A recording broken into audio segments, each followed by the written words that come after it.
Welcome to community TV. నేను మీ ముంజేటి. మన న్యాయ వ్యవస్థలో ప్రేమానుబంధాలు మానవీయులకి పెద్దపీట ఉంటుంది. ప్రపంచంలో అనేక రాజ్యాంగాల్లో వాటి న్యాయ వ్యవస్థలో ఇది చాలా తక్కువ చోటు ఉంటుంది. మన న్యాయ వ్యవస్థలో మాత్రం వీటికి ప్రథమ పీట ఉంటుంది. ఉదాహరణకి ఈ మధ్యకాలంలో అనేక కేసులు మనం చూస్తున్నాం. పోక్సో కేసులు. ఈ పోక్సో కేసుల్లో ఇద్దరు కూడా బాధితులే. ఒక పక్క పోక్సో కేసు పెట్టిన అబ్బాయి మైనర్ కావడంతో అతను బాధ్యత వహిస్తున్నాడు. అలాగే పోక్సో కేసు పెట్టబడిన అమ్మాయి ఎవరైతే పెడుతున్నారో ఆ అమ్మాయి జీవితం కూడా నాశనం అవుతుంది. దీని విషయంలో ఈ మధ్య సుప్రీంకోర్టు ఒక కీలక వ్యాఖ్య చేసింది. చిన్న విషయం మీరు చూడండి.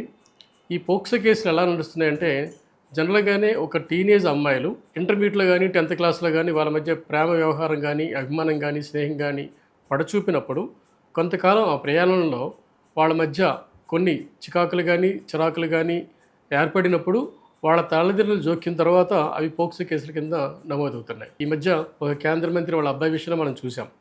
ఇదే జరిగింది. అంతకుముందు కొన్నాళ్ళుగా వాళ్ళ మధ్య స్నేహం అందరికీ తెలిసిందే. ఇటు వెళ్ళడం అటు వెళ్ళడం కూడా నడుస్తున్న విషయం కూడా తెలిసిందే. ఎక్కడ మధ్య వీళ్ళకి విభేదాలు వచ్చే మనకు తెలియదు. కానీ ఆ అబ్బాయి మీద పోక్సో కేసు పెట్టడం జరిగింది. ఒక మైనర్ అమ్మాయితో ఇలా వ్యవహరించినందుకు, స్నేహం చేసినందుకు, లేదంటే అంతకుమించి శారీరక అనుబంధాలు పెట్టుకున్నందుకు ఆ పిల్లాడిపై కేసు పెట్టబడింది. POCSO case. పోక్సో కేసు ఎంత తీవ్రమైన కేసు అనేది అందరికీ తెలిసిందే. ఇప్పుడు చూడండి, ఈ అమ్మాయి తప్పు ఏముంది? అందులో అమ్మాయి స్నేహం చేసిన వాస్తవం కూడా అందరికి తెలిసిందే. అమ్మాయి అతనితో కలిసి వెళ్ళింది కూడా అందరికి తెలిసిందే. అమ్మాయి రెస్టారెంట్కి వెళ్ళింది కూడా తెలిసిందే. కానీ పోక్సో కేసులో ఆమె వయసు తక్కువ కారణంగా పోక్సో కేసు పెట్టబడింది. సుప్రీంకోర్టు న్యాయస్థానం ఇదే చెప్తుంది.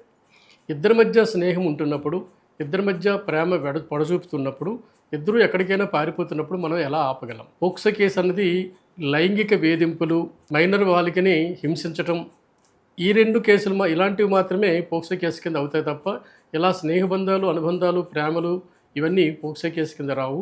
అలా పెట్టబడినప్పుడు అటు అబ్బాయి విషయంలో కానీ అమ్మాయి విషయంలో కూడా సమాజంలో అనేక రకమైన ఇబ్బందులు ఉంటాయి కనుక ఇలాంటి పోక్సో కేసులు పెట్టడం మీద తన అసమ్మతిని వ్యక్తం చేస్తూ తన విచారణ వ్యక్తం చేసింది ఈ మధ్య సుప్రీంకోర్టు.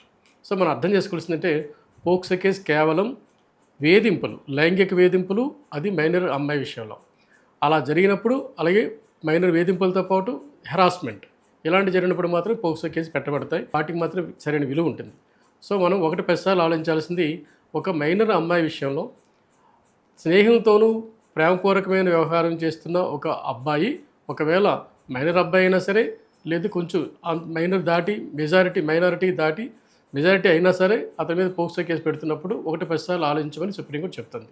సో పోక్సో కేసు విషయంలో 1 సార్లు జాగ్రత్తగా ఆలోచించడం వలన అటు అబ్బాయి జీవితం కానీ ఇటు అమ్మాయి జీవితం కానీ దుర్భరం కాకుండా ఉంటుందనేది ఈ సుప్రీంకోర్టుకున్న ఆలోచన.